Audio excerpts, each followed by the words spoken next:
Kira-kira dengan sekarang film lagi turun dan larinya semua ke web series, itu artis-artis film sekaliber seperti beliau itu bakal tiba-tiba main web series nggak kira-kira menurut Marcella? Sudah banyak. Iya, semuanya turun gunung, ya tidak turun gunung. Karena perkembangan teknologi dan ruang yang tersedia sekarang ada di situ, saya pikir teman-teman artis juga kan perlu perlu tetap ada penghasilan untuk keberlangsungan hidup. Tadi Kang Dede itu puji Marcella, padahal beliau itu aktor, dia tahu. Acting di televisi dengan acting di film itu beda. Gerakan mukanya, lebar emosinya, semuanya beda gitu. Karena mediumnya juga beda kan. Nah, kalau bicara honornya juga sebetulnya begini.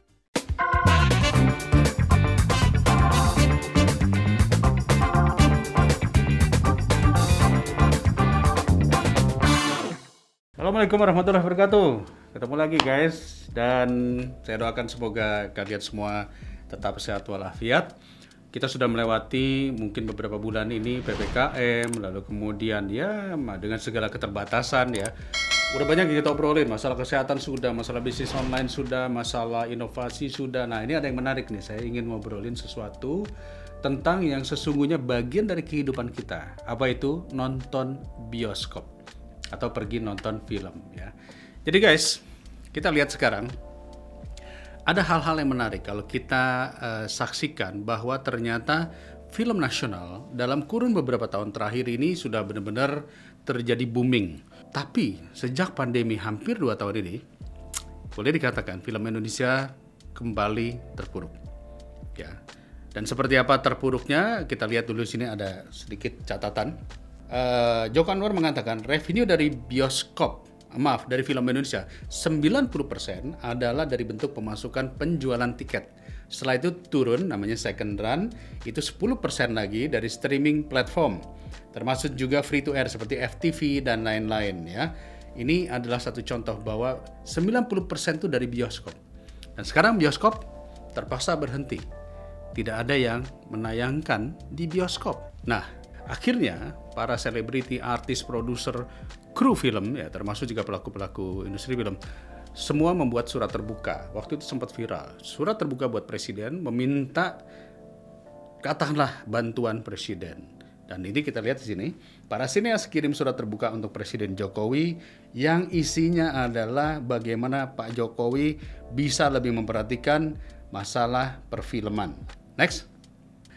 Ada 5 permintaan dari pelaku film yang diminta kepada Presiden, yaitu stimulus untuk distribusi film lewat dana pemulihan ekonomi nasional, kampanye kembali menonton di bioskop, lalu keringanan pajak hiburan atas bisnis film Indonesia, memberantas pembajakan film, dan percepatan vaksinasi bagi para pekerja film. Itu sudah diminta kepada Presiden. Kita lihat lagi berikutnya. Penonton drama Korea di YouTube melonjak saat pandemi Corona. Ini yang kebanyakan ditonton. Ayo jujur, siapa yang nonton drama Korea di streaming atau di YouTube? Lihat ini, ada kenaikan tontonan drama Korea selama meningkat 130%. Itu dari YouTube aja. Ya, belum lagi yang tadi di streaming. Jadi selama pandemi Corona, Korean drama atau drama Korea itu melonjak 130%. Jadi pertanyaannya sekarang adalah bagaimana nasib film Indonesia?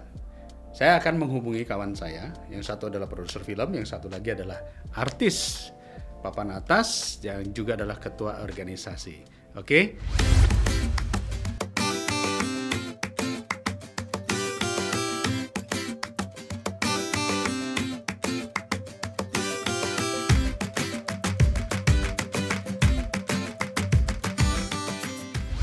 Nah, sekarang saya sudah terhubung nih sama kawan-kawan saya, senior saya, sahabat-sahabat saya yang udah pakar di bidang perfilman dan juga ya tentang seniman-seniman. Ada Bapak Parwes Servia, Ketua Asosiasi Perusahaan Film Indonesia. Film Indonesia, ya. Lalu kemudian ada juga Marcella Zalianti, artis Ketua Umum Persatuan Artis Film Indonesia 56, Parvi. Jadi nanti Marcella akan berbicara mengatasnamakan artis-artis film, Pak Parwes akan berbicara mengenai industri film. Apa kabar? Assalamualaikum. Waalaikumsalam warahmatullahi wabarakatuh. Oke, Marcella, saya langsung mau tanya nih ya. Pandemi sudah berjalan hampir 2 tahun ini. Artis-artis film banyak yang, terutama ya kita bicara film, banyak yang nggak syuting lagi, tetapi web series sekarang makin banyak. Nah, ada nggak yang Marcella pernah dengar tahu anggota yang saat ini sudah collapse sama sekali, nggak ada syuting, sehingga berubah profesi atau menjual aset-asetnya? Pada dengar nggak, Marcella? Sebetulnya sih pernah ya, tapi aku nggak bisa sebut nama. Ya, nggak usah disebut nama. Jadi memang pandemi ini, kalau menurut aku memang kena dalam sektor film tuh dari hulu ke hilir.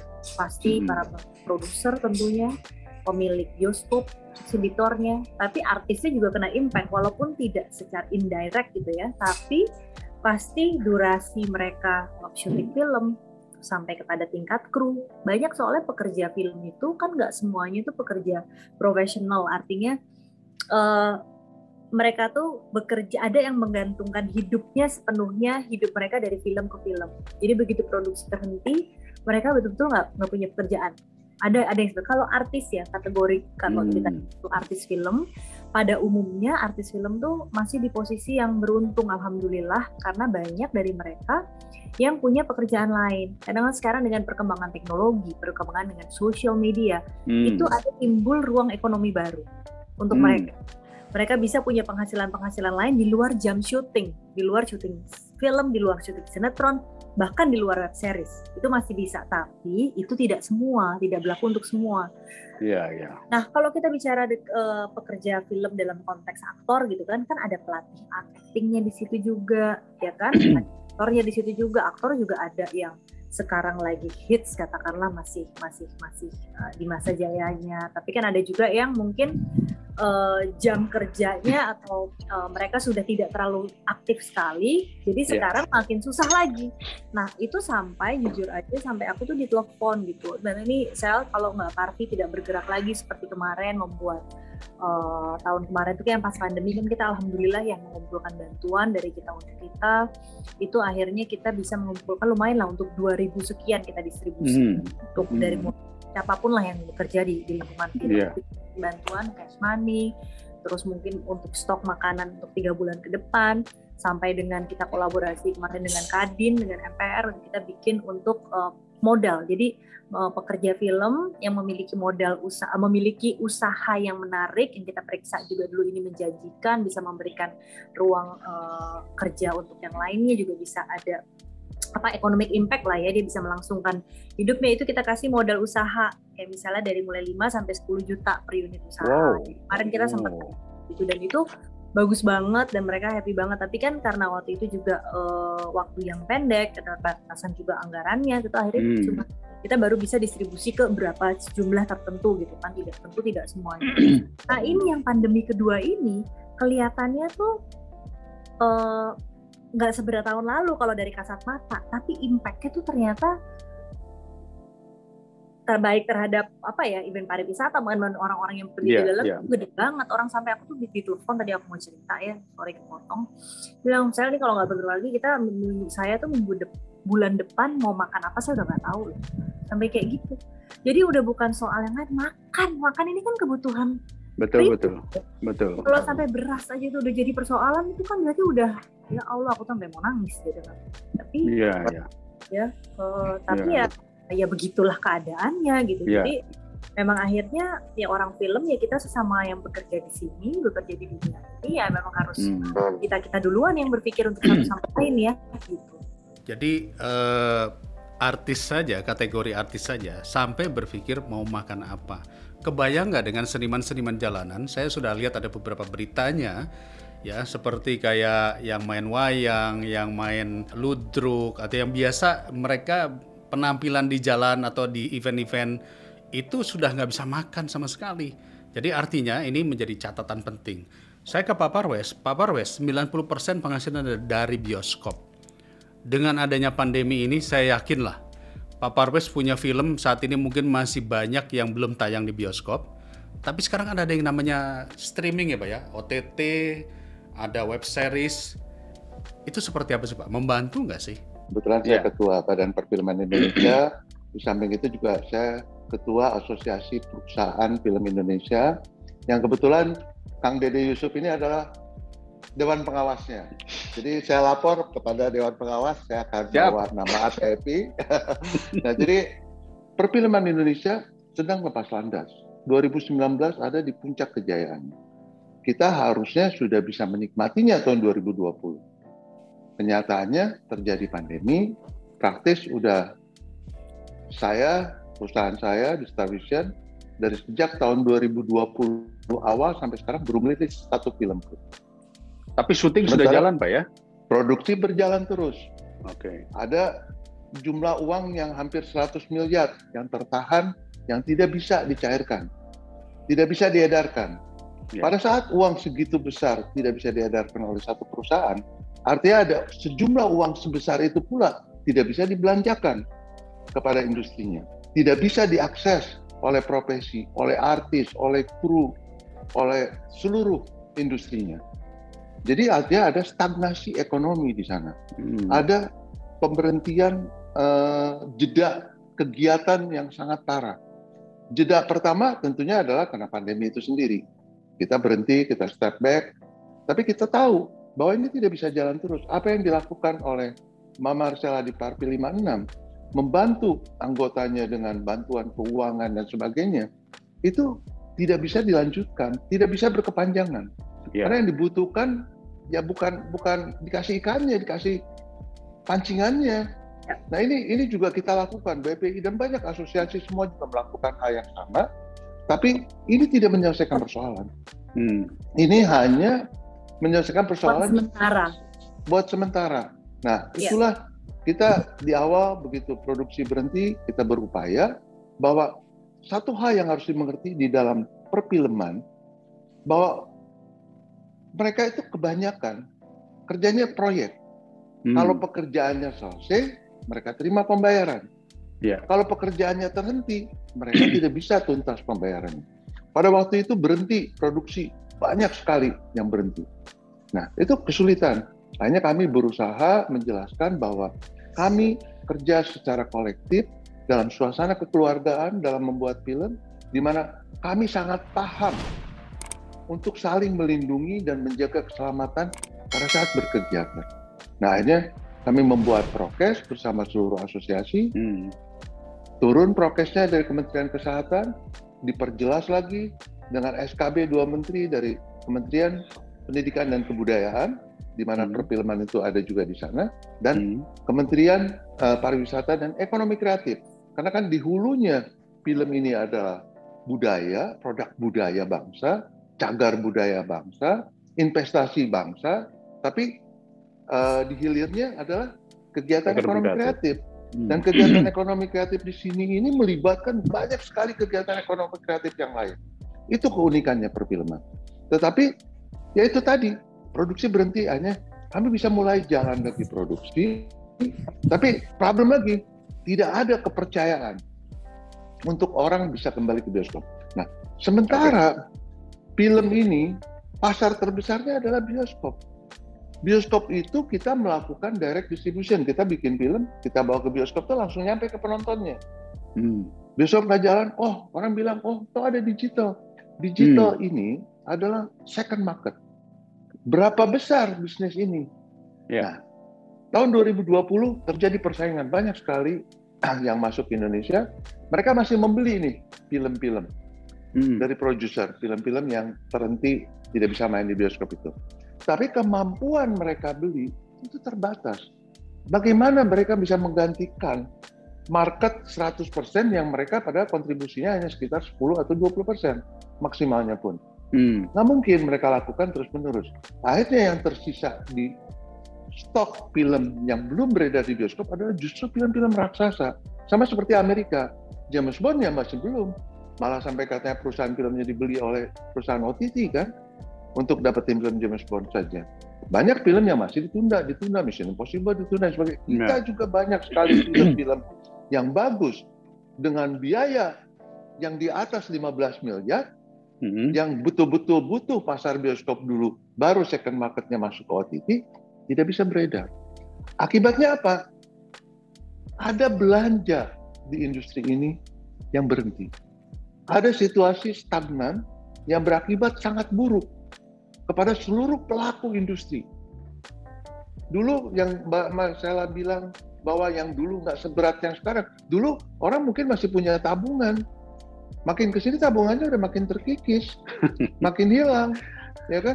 Nah, ini yang berbahaya. Kalau titik ini tidak dilumerkan, kebekuan ini tidak dilumerkan, ini yang berbahaya.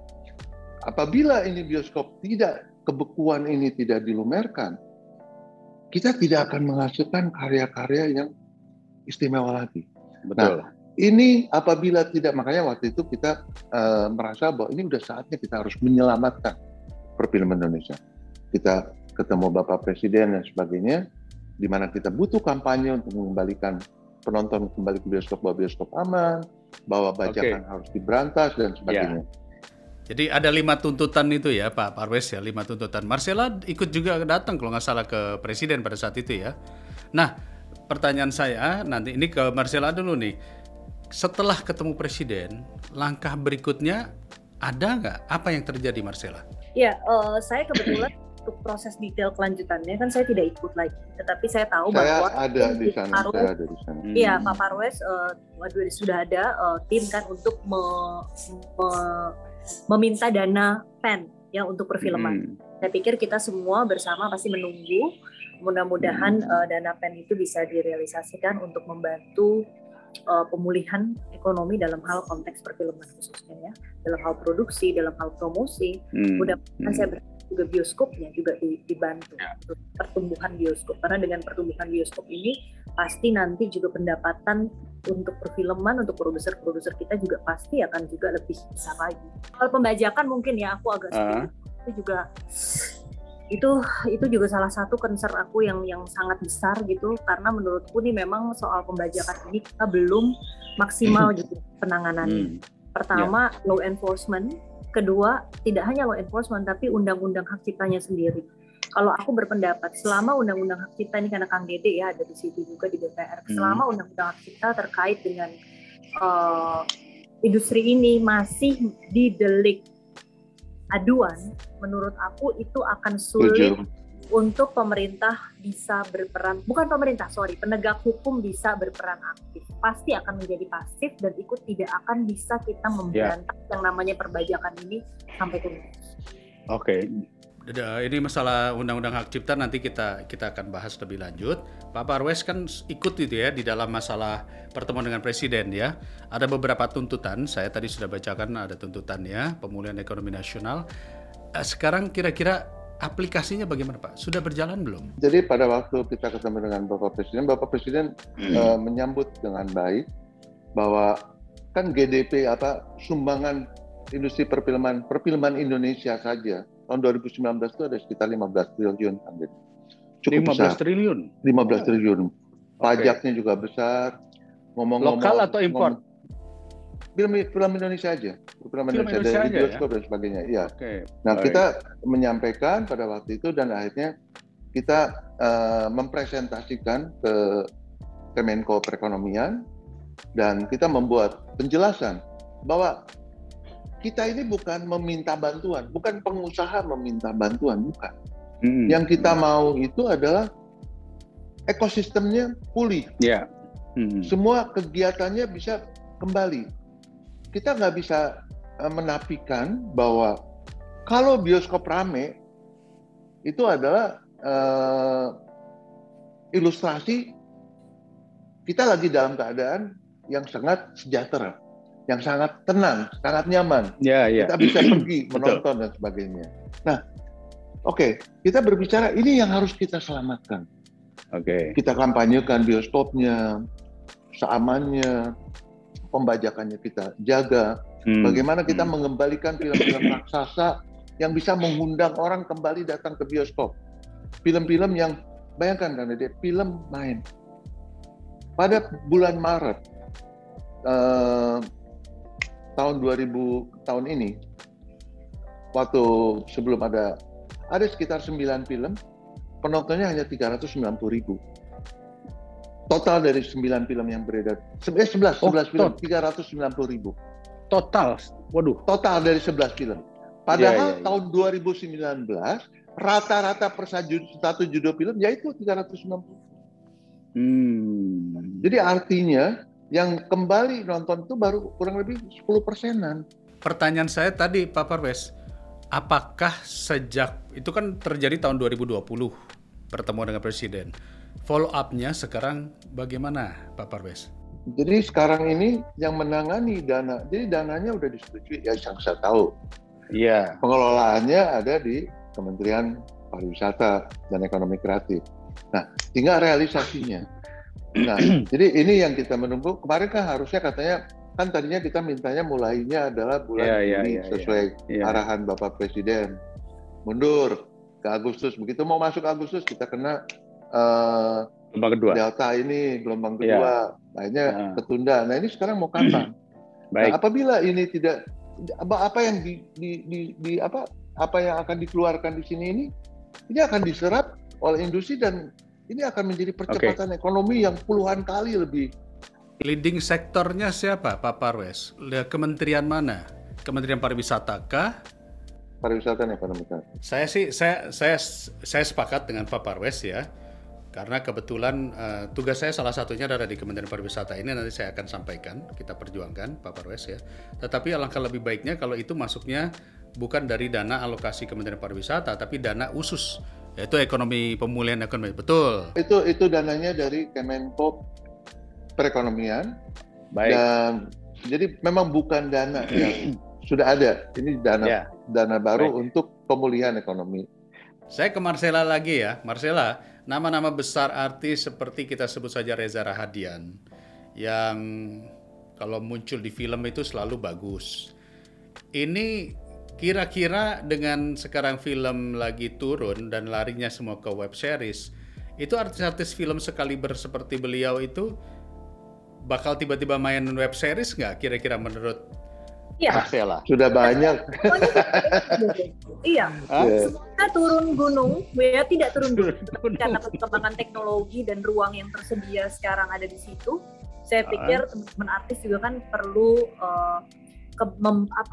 perlu tetap ada penghasilan untuk keberlangsungan hidup, tapi tidak itu, tapi pasti ada hal yang kalau udah kerja seni gini kan kerinduan untuk berkarya, kerinduan untuk berekspresi yang itu pasti tidak bisa ditahan gitu. Jadi karena medium dan apa yang terjadi sekarang ini membuat kita beradaptasi, kita harus mau tidak mau beradaptasi, baik itu secara teknologi. Jadi kita sebagai manusianya juga harus turut beradaptasi, dan salah satunya ya mungkin yang belum pernah main web series yang selama ini bisa lebih serius di film, ya sekarang semua turun main kok web series.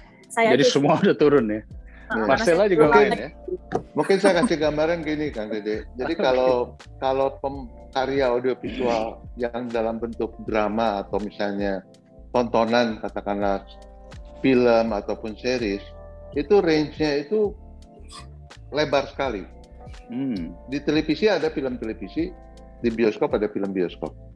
Itu bisa puluhan kali lipat kalau film bioskop itu. Nah, di sini pun sama, ada series televisi yang instan dengan series untuk OTT yang high-end quality, ya kan? Kalau kita misalnya dengar Game of Thrones itu bisa satu episode itu sama dengan satu film sebetulnya. Iya, mereka betul. Produksinya itu. Nah, dalam kita berkegiatan saat ini dengan prokes ini, bukan hanya biaya prokesnya yang kita harus lihat, tapi konsekuensi dari prokes itu sendiri. Akibatnya ya biaya produksi kita itu naik sampai 25%. Saya sekarang mau membandingkan dengan Korea. Pak Parwes, selama pandemi ini, penonton kita itu sekarang ketika membuka OTT, yang paling banyak dicari adalah drama Korea. Saya tadinya nggak suka, tapi begitu saya nonton, emang bagus Pak Parwes. Dari nilai ceritanya, tapi yang busuk juga banyak juga. Nah pertanyaan saya, apa yang membuat televisi atau tayangan-tayangan OTT Korea itu kualitasnya sudah bisa boleh dikatakan sama seperti film-film lah. Kita lihatlah Kingdom saja, ya, yang Korea punya itu, yang tentang zombie di awal-awal abad kerajaan. Itu biayanya kan saya yakin pasti mahal juga itu ya. Nah, kenapa bisa begitu, Pak? Itu tadi Kang Dede. Begini, kita akan belanja berapa tergantung dari pasar mengapresiasi karya kita berapa. Kita itu terlambat membuat karya kita bisa diterima oleh pasar yang lebih luas. Korea, internasional. Jadi Korea itu udah bukan hanya pasar lokalnya yang besar, tapi pasar internasionalnya yang sangat besar. Itu yang membuat mereka punya keberanian membuat film dengan budget yang lebih tinggi, karena kan bisa mereka mendapat kontribusi dari pasar yang dunia itu tadi. Baik, Marcella, kalau kita lihat sinetron yang lagi booming sekarang, yang sudah mencapai beberapa ratus episode, saya nggak usah sebutin nama lah ya, beberapa ratus episode selama bertahun-tahun.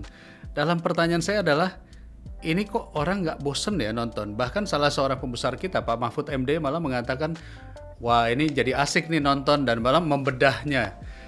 Menurut kamu, tayangan-tayangan yang beberapa ratus episode yang saya katakan stripping tiap hari ya, itu kualitas permainannya itu dibanding dengan film itu seperti apa sih? Kok tiba-tiba orang jadi gampang sekali beralih ke sana? Marcella?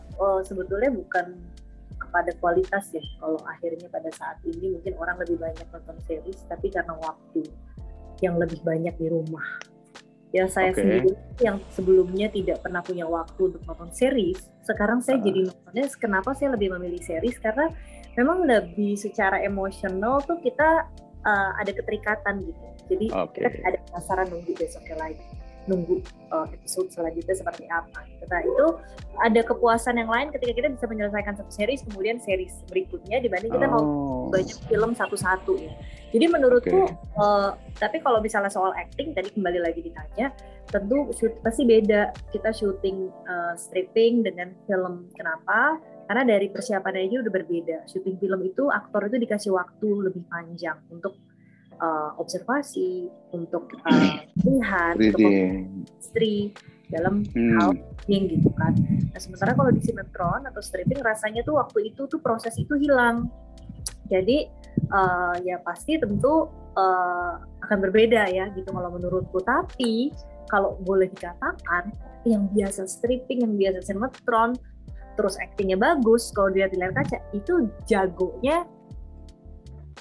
banget. Artinya mereka bisa seperti itu tanpa persiapan yang seperti film gitu. Apalagi kalau mungkin mereka dikasih kesempatan untuk berproses dengan kualitas waktu seperti persiapan film, harusnya bisa lebih bagus lagi.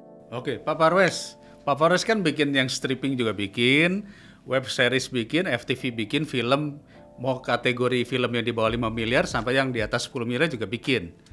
Kalau dari honor, mana yang lebih menguntungkan artis? Stripping kah?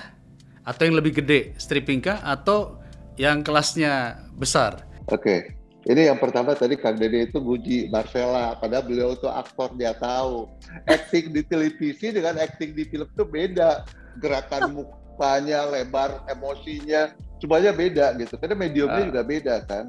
Nah, kalau bicara honornya juga sebetulnya begini. Kalau kita syuting sekarang, Kang Dede, cara berhitungnya itu menjadi agak sedikit unik. Kalau dulu per project, kalau sekarang di samping per project juga kita bicara tentang berapa hari kerja, berapa waktu yang akan dipakai untuk berkontribusi dalam karya itu.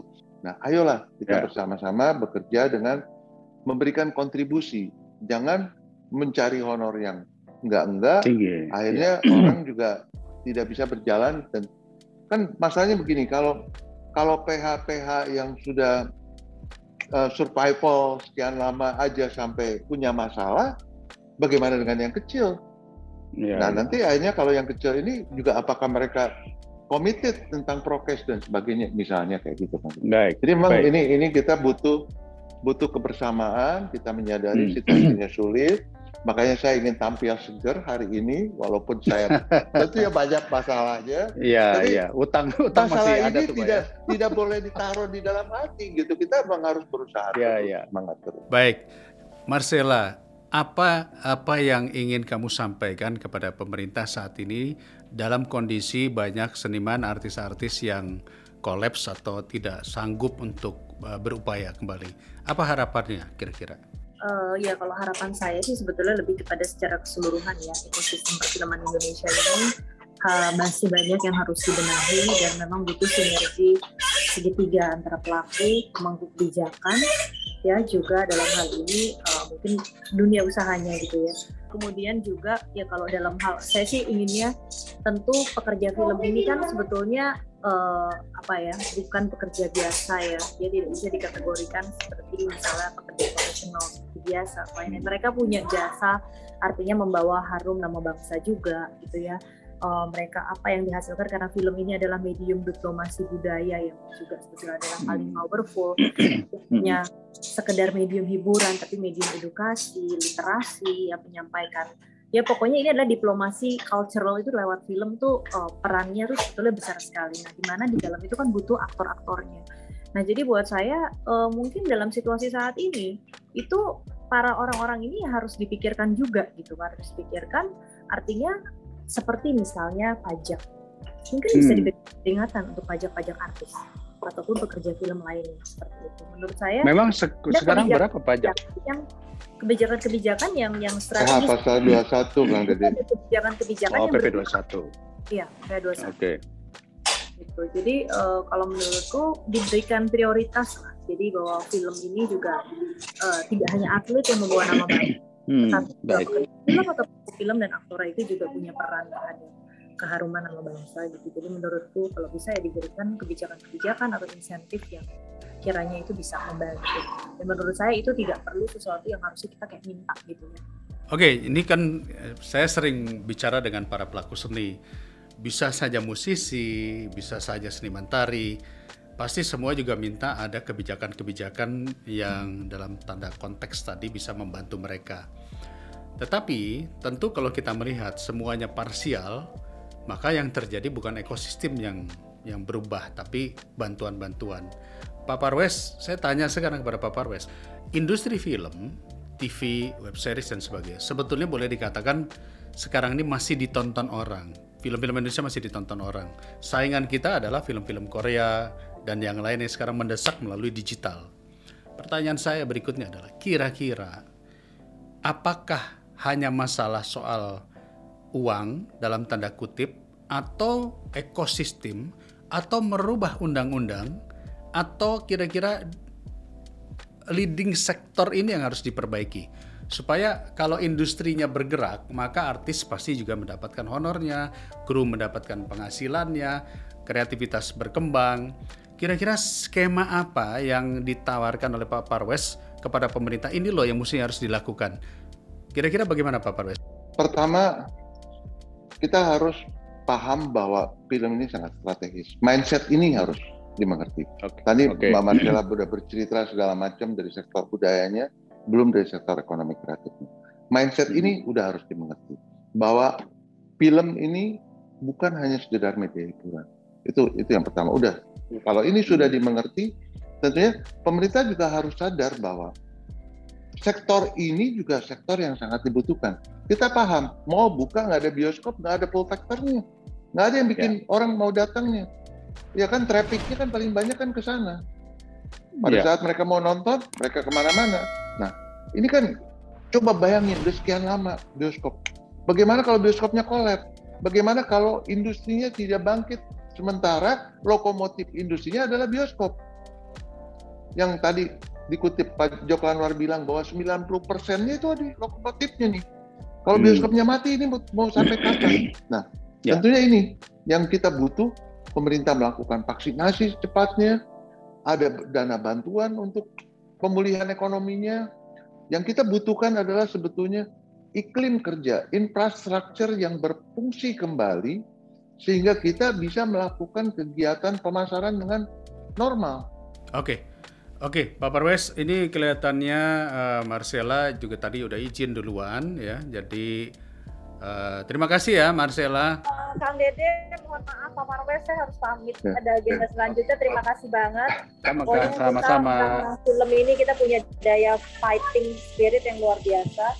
Jadi resilient dukungan ya, resilience yang luar biasa. Jadi tinggal dukungan masyarakat Indonesia dan bagaimana pemerintah bisa menerapkan kebijakan strategi supaya ekosistem perfilman Indonesia kembali sehat dan kita bisa kembali bangkit pasca pandemi. Oke, thank you.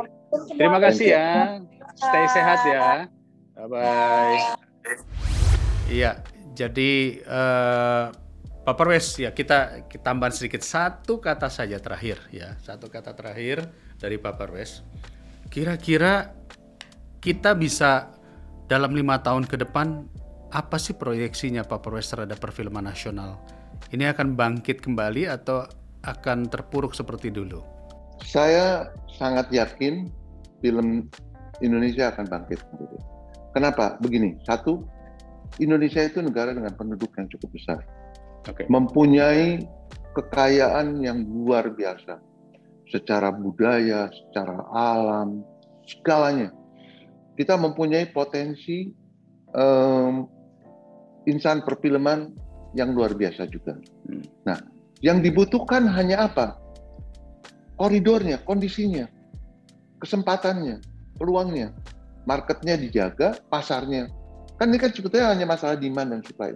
Demand-nya dijaga, supply-nya tentunya akan menyesuaikan dan akan bisa terjaga dengan baik. Kenapa?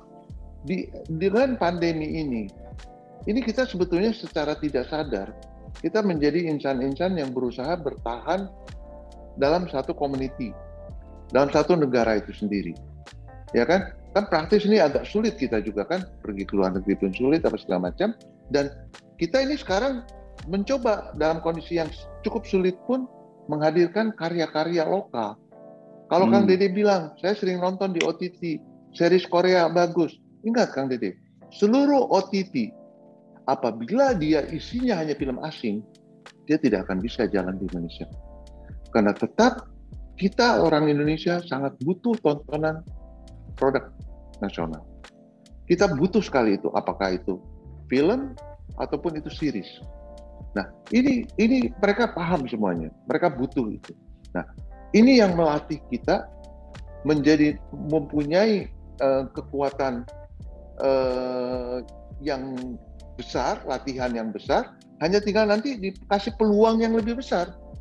Ini akan tumbuh, dan saya yakin bahwa nanti produk-produk lokal ini yang akan menjadi jagoannya. Karena begini, penelitian menunjukkan, Kang Dede, negara yang mempunyai budaya yang sangat baik, film lokalnya itu mempunyai market share yang lebih tinggi. Jadi Indonesia ini market share film lokalnya bertumbuh sehat. Mudah. Berapa persen? Kalau tahun 2019 itu udah hampir 40%.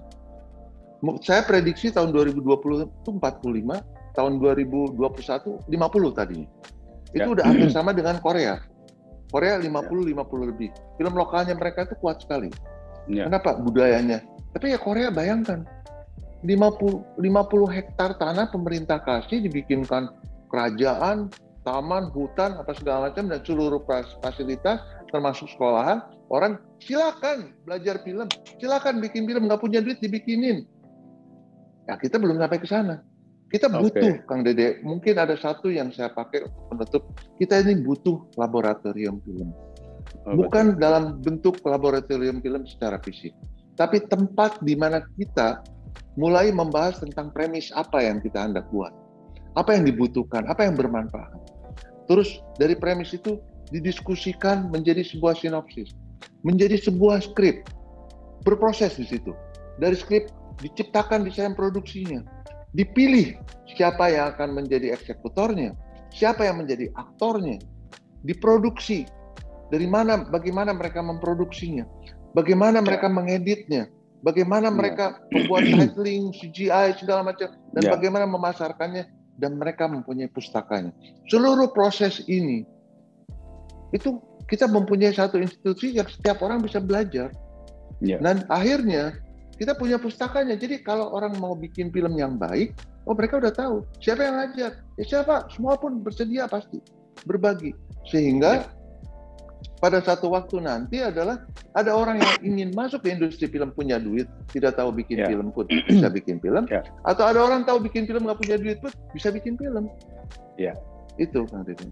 Baik, Pak Perwes. Jadi Pak Wes sudah menjelaskan bahwa industri film ini bukan hanya isinya artis saja atau selebriti dan glamor. Ada kurang lebih 500.000 lapangan kerja atau orang yang bergantung hidup di dalam dunia ini dan memberikan GDP sekitar 15 triliun. Pajaknya saja 1,5 triliun ya. Artinya ini adalah sebuah industri yang harus dilihat negara sebagai sebuah cara untuk mempromosikan budaya, ya, menggerakkan ekonomi kreatif dan juga membangun etos berkesenian di dalam negara sehingga akhirnya apa? Menjadi kuat daya saing terhadap negara-negara lain yang sekarang menyerbu melalui sektor budaya dan ekonomi kreatif. Itu sebabnya negara diperlukan untuk mendukung ekosistem ini dengan membantu sarana prasarana infrastruktur, kemudahan perizinan, juga akses terhadap permodalan itu sendiri, sehingga dengan demikian terbangunlah pendidikannya, lingkungannya, bahkan kalau perlu ada sebuah tempat, ada sebuah lokasi yang diberikan, ya kayak Hollywoodnya lah kira-kira gitu ya, diberikan oleh negara sehingga semua industri film bisa masuk berkarya dan mendapatkan kemudahan-kemudahan. Tetapi yang paling penting sekali adalah bioskop harus sudah bisa dibuka kembali, karena tanpa bioskop maka hulunya tidak bisa menarik industri perfilman. Dan kalau semua betul, nanti kalau semuanya lari ke web series atau lari ke OTT, cost-nya menjadi kecil, kualitasnya pun juga akhirnya tidak menjadi besar. Begitu kan ya Pak Parwes ya? Di pengalaman produser lama masih ada rupanya. Oh, siap ya. Pokoknya saya tunggu undangan callingan berikutnya ya. Terima kasih Pak Parwes ya. Terima kasih. Sama-sama. Thank you pencerahan bagi kita semua. Terima kasih. Assalamualaikum. Tetap sehat.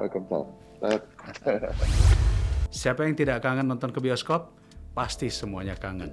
Dengan prokes yang ketat, pasti harus kita lakukan. Oke? Kita tunggu sampai ketemu di bioskop. Assalamualaikum warahmatullahi wabarakatuh. Jangan lupa like, comment, dan subscribe. Thank you. See you.